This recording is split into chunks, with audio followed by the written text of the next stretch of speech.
I'm Willie Marshall, and this is a program about black leadership.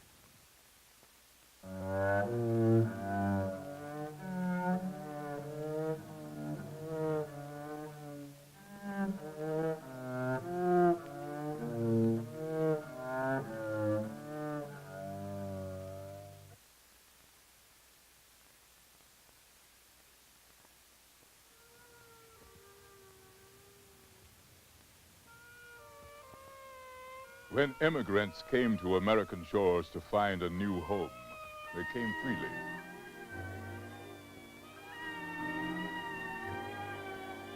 The black man from Africa was forced to come in chains.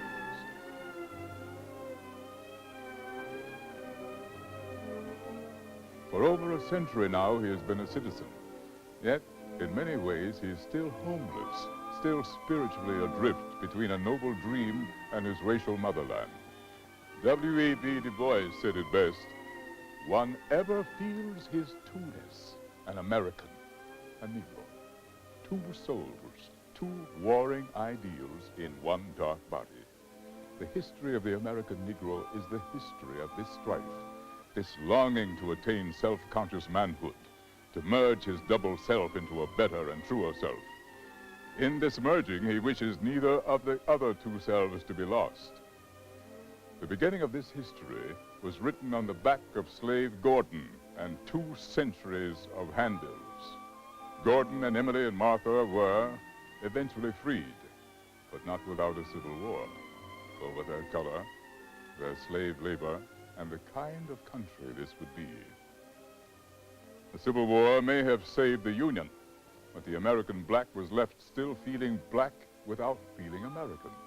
A divided person demanding that he be allowed to feel both black and American.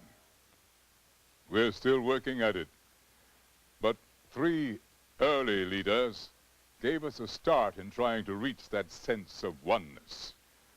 Booker T. Washington, a practical, patient man, W.E.B. Du Bois, a searching intellectual, and Marcus Garvey, a Jamaican visionary. Booker T. Washington, born on the dirt floor of a slave cabin in Hales Fort, Virginia, was 9 years old when the Civil War ended. 16 years later, on Independence Day, July 4th, 1881, he stood in a shanty on the grounds of the African Methodist Episcopal Church in Tuskegee, Alabama, and opened a school that would prove to be a guide to racial progress for Afro-Americans during the next 40 years. And the brick would be its symbol. The brick, because it was simple, solid, and you could build things with it, one step at a time. It was the simple things Washington later remembered that marked his way to Tuskegee, stamped with numerals that he memorized, then practiced in the dust with his fingers.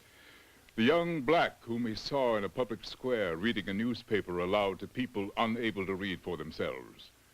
Viola Ruffner, wife of a Union general, whose strict ideas about thrift and cleanliness became his creed when he worked for her as a servant. And the dark West Virginia coal mines, where he first heard of a school 500 miles away that could teach blacks how to make a thing as well as any white man. Washington went to Hampton Institute, a vocational school in Virginia, whose strong and disciplined director, Samuel Chapman Armstrong, trained young blacks in manual skills while commending them to the moral, educational, and practical value of self-help and hard work. Young as he was, life in the South had taught Washington that if a man had land, he had the means to power and respect. If, Washington reasoned, a black man had the skills to make money, he too would have the means.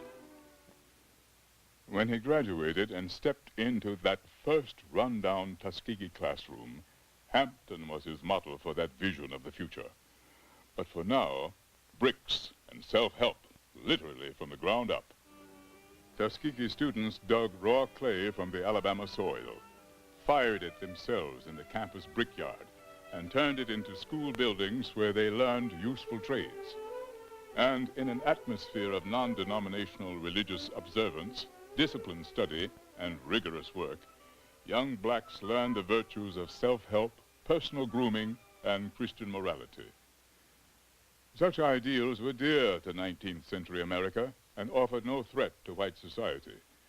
What was seen as a threat, however, especially in the South after the Civil War, was the sight of ex-slaves walking around in freedom and dropping votes into ballot boxes.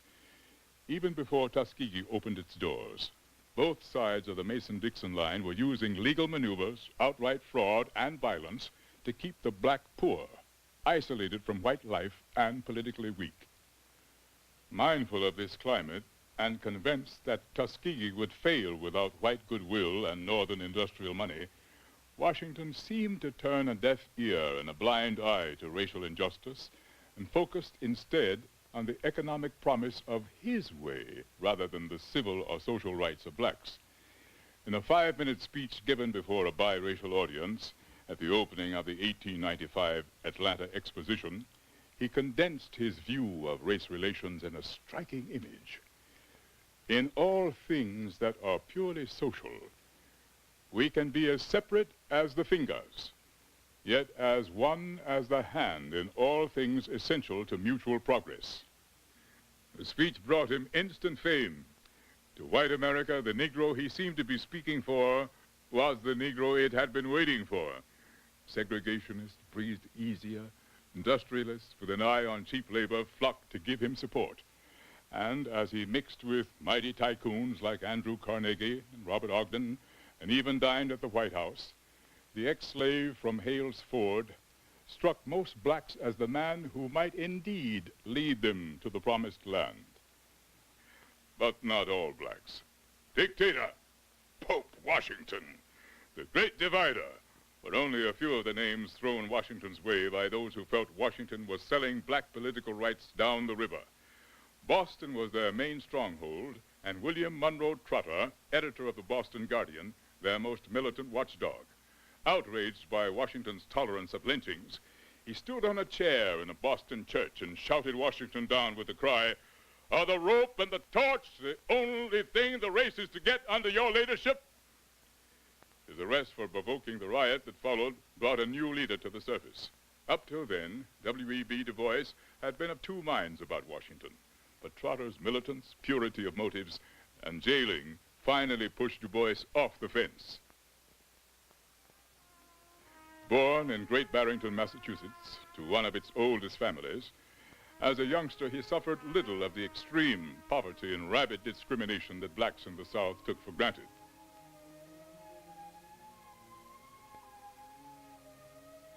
Later, while attending Tennessee's Fisk University in the 1880s, he experienced these conditions firsthand. During the summers, he taught children in the log huts that passed for rural schools and was shocked at what he saw. I saw the race problem at nearly its lowest terms.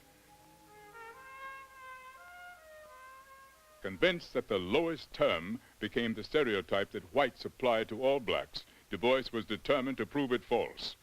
Armed with a PhD from Harvard, he began the first of many social studies to document the variety of black social classes. Block by block, he conducted a survey of Philadelphia's 7th Ward. He found the variety he was looking for, but he also found that the upper classes were more concerned with keeping themselves apart from the lower classes rather than leading them.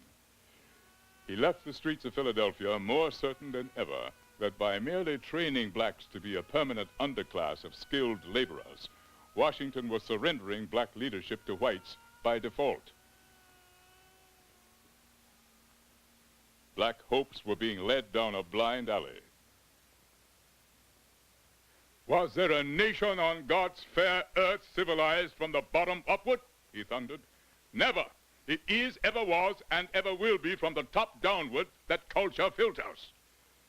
And at the top, those whom Du Bois called the talented 10th, the college-bred intellectual and cultural elite of any race, whose true role lay in civilizing its people, a people who needed to know that there was more to life than hoeing cotton and making shoes. With an increased sense of urgency, he turned to men like these in 1905. They met near Niagara Falls with demands on their minds. Du Bois himself had reached a crossroads. Social studies were not enough. He and the others were fed up with a black leader who was the sole gatekeeper to white money and black jobs, strangled all opposition, and merely shuffled along the road to black political rights. The time for full equality was now, not later, and Washington had to go. As it happened, it was the Niagara movement that went, thanks to chronic cash problems, arguments between Trotter and Du Bois, Washington's opposition, and a style too far removed from the ordinary black. But it died pioneering a model of public protest on a national scale for the political struggle that lay ahead.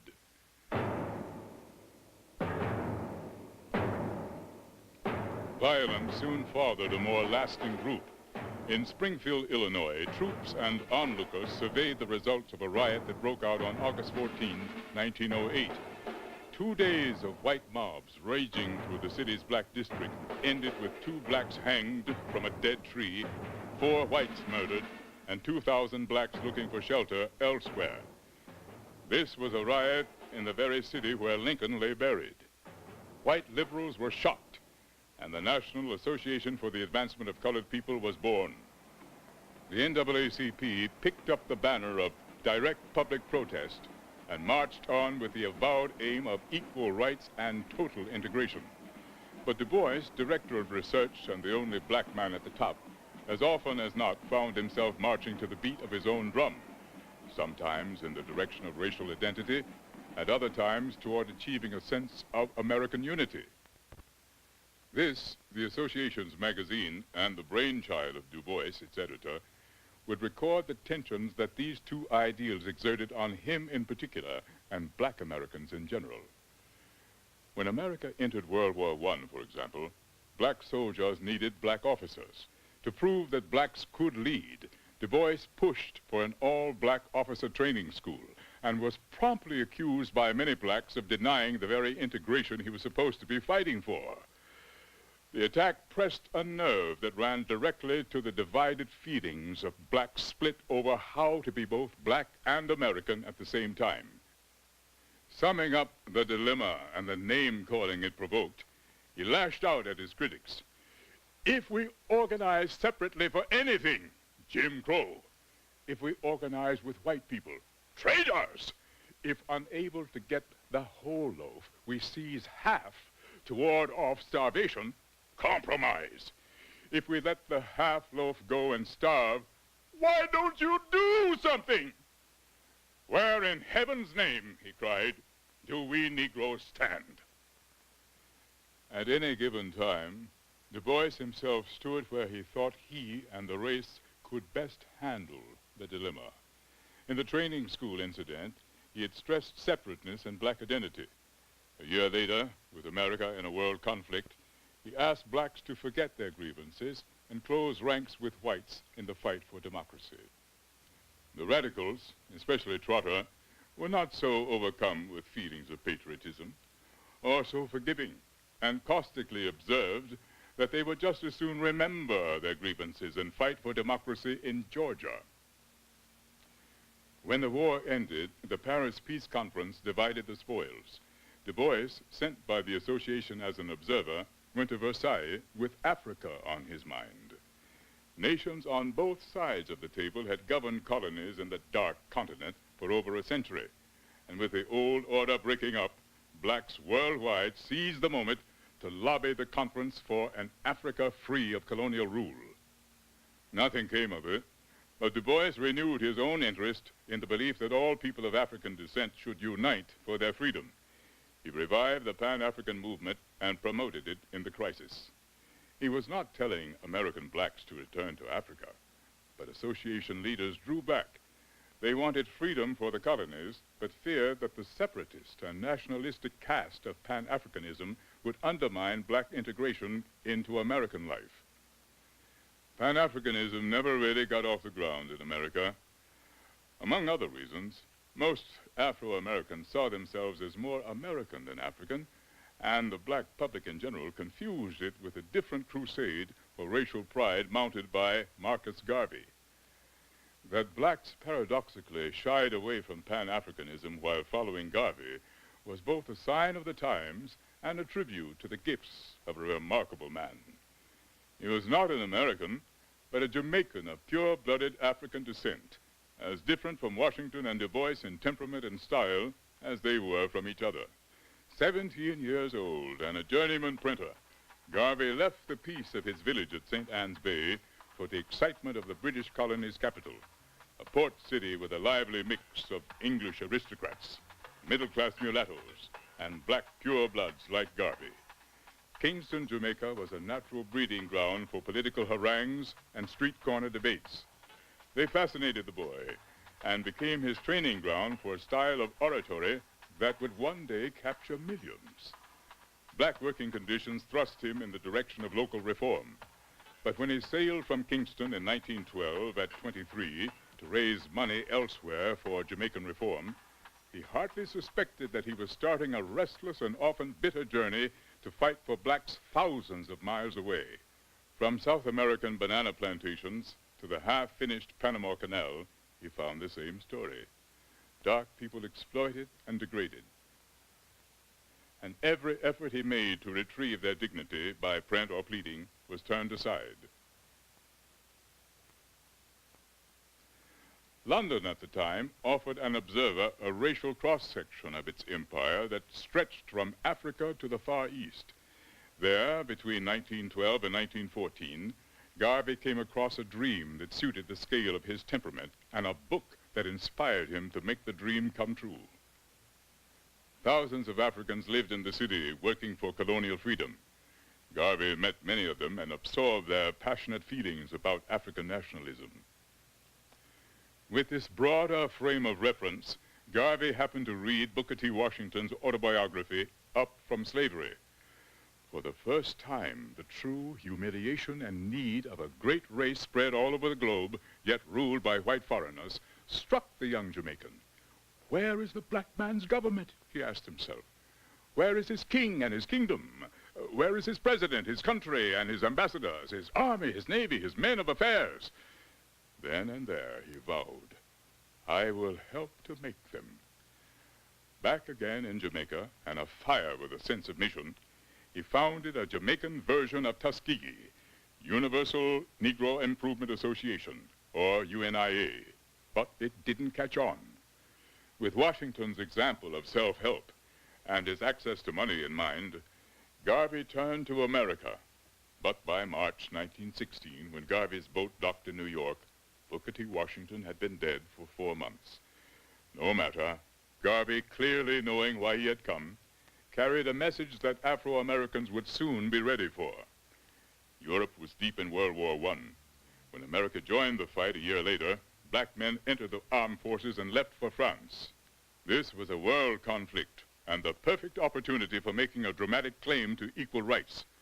The Texas Grand Master of the Negro Masons declared, we believe that our second emancipation will be the outcome of this war.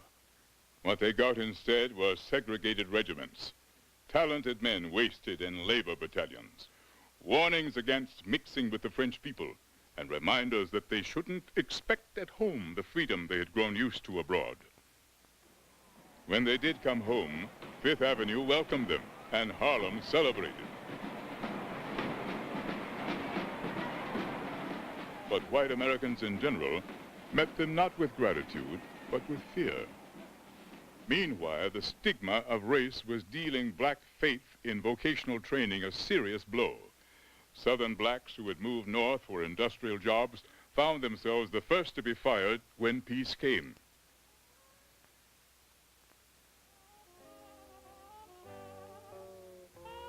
In this disillusioned and volatile climate, Garvey's message about black unity electrified the masses, and for several years Harlem rang with his countless appeals for racial pride.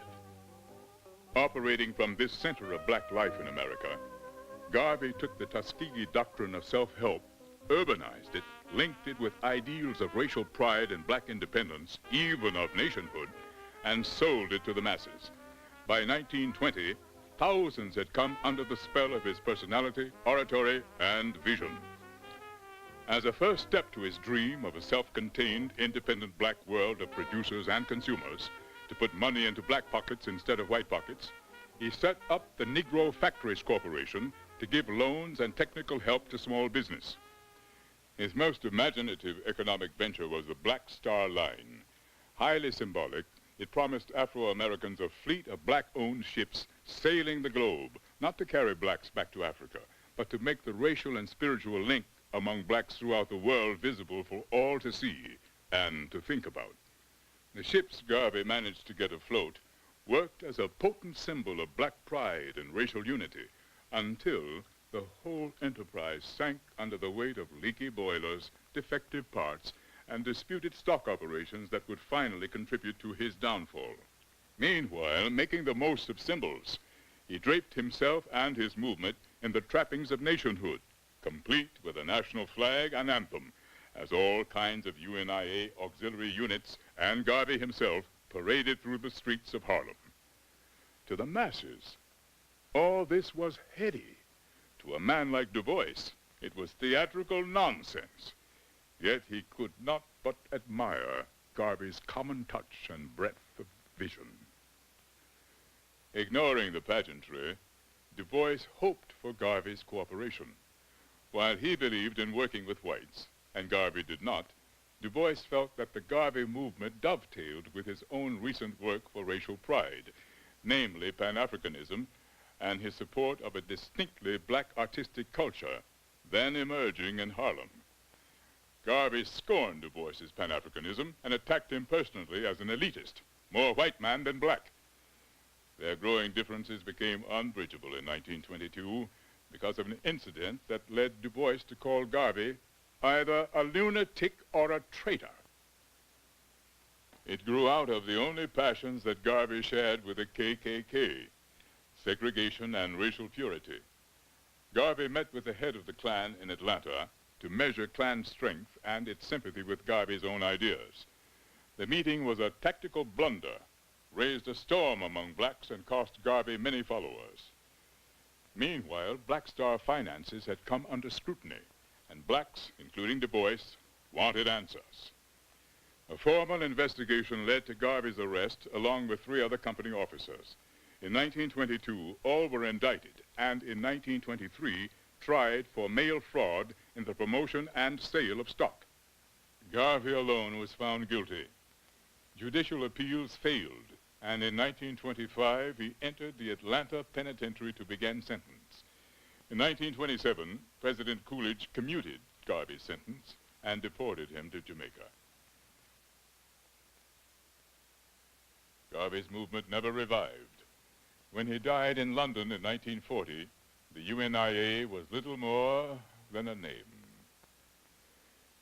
These early leaders tried to give their people 3 things that slavery had deprived them of: economic independence, self-esteem as a race, and some control over their daily lives. Different as they were as leaders, if they struggled with each other, they struggled not over these goals, but how to reach them. In Washington's case, he looked at his people whom slavery had turned into field hands, took the measure of Southern white power, and calculated the odds. Given the times, he was probably right in choosing the half a loaf of economic progress. But his compromise should not have included silence in the face of lynchings and the spread of Jim Crow, nor the suffocation of all black dissent through spying, intimidation, and bribery of the black press. He did finance court cases to challenge segregation, but as secretly as he could. And given his influence, he should have fought harder for black political rights. Still, he was the first to put something besides a hoe in the hands of a Southern black, and because of it, the beginnings of racial pride in his heart, though with the warning that he keep it hidden. In a sense, Washington put a white mask on the black man's face and told white people, "See, we're like you." Garvey, inspired by at least the beginning, and without denying his debt to Washington, ripped off the mask and shouted, "Look, we're black, black, and we're proud of it." With that, he launched the first successful black mass movement in the history of America. Garvey saw race as an international, not as an American problem. His real goal was not to empty America of its blacks, but to found a black nation in Africa similar to the present Israeli homeland for Jews, with enough economic and political power to influence racial conditions in this country. In this he failed, but until his downfall, engineered, some suspect, by an American government fearful of his power, he inspired black Americans to a lasting pride that became the cornerstone of the black power movements in the 1960s. The activism for black civil rights in those years was fed by the tradition of racial protest pioneered by Du Bois and the Niagara movement. If Du Bois did not command a following or leave behind phrases like Tuskegee or Garveyism to know him by, it is because labels could never contain the complexity of his search for a solution. Constant and unrelenting, that search led him to Marxism and self-imposed exile in Ghana, where he died in 1963, still fighting at nearly 100. For the complete liberation of all blacks, both in America and in Africa. At that very moment, across the Atlantic, 500,000 Americans gathered around the Lincoln Memorial in a great civil rights march on Washington. Black pride, vocational training, higher education, and public dissent. In the end, the battle among these black leaders over these different paths to the same dream finally led here, where the descendants of ex-slaves now stood by the thousands, their lives forever transformed. Men and women, black and proud to be so, educated and skilled as any citizen, and joined by thousands of other Americans in an historic protest for total equality, an equality that must surely come.